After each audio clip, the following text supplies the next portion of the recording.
श्रीदारिद्र्यदहनशिवस्तोत्रम्। विश्वेश्वराय नरकार्णवतारणाय कर्णामृताय शशिशेखरधारणाय कर्पूरकान्तिधवलाय जटाधराय दारिद्र्यदुःखदहनाय नमः शिवाय।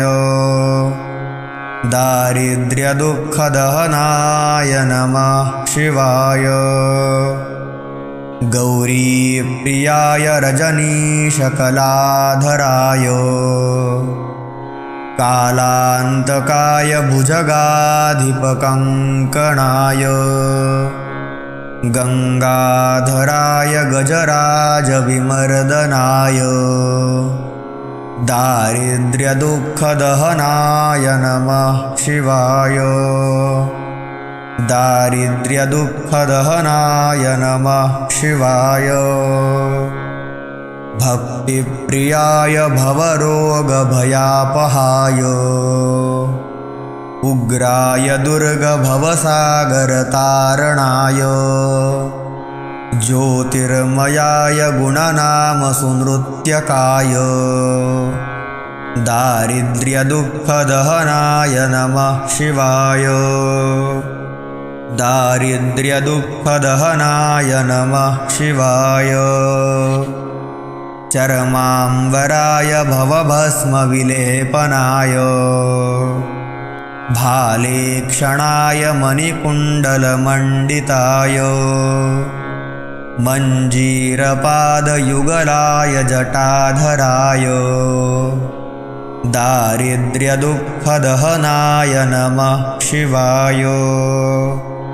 दारिद्र्यदुःखदहनाय नमः शिवाय। पञ्चाननाय फणिराजविभूषणाय हेमांशुकाय भुवनत्रयमण्डिताय आनन्दभूमिवरदाय तमोमयाय दारिद्र्यदुःखदहनाय नमः शिवाय। दारिद्र्यदुःखदहनाय नमः शिवाय। भानुप्रियाय भवसागरतारणाय कालान्तकाय कमलासनपूजिताय नेत्रत्रयाय शुभलक्षणलक्षिताय दारिद्र्यदुःखदहनाय नमः शिवाय। दारिद्र्यदुःखदहनाय नमः शिवाय। रामप्रियाय रघुनाथवरप्रदाय नागप्रियाय नरकार्णवतारणाय पुण्येषु पुण्यभरिताय सुरार्चिताय दारिद्र्यदुःखदहनाय नमः शिवाय।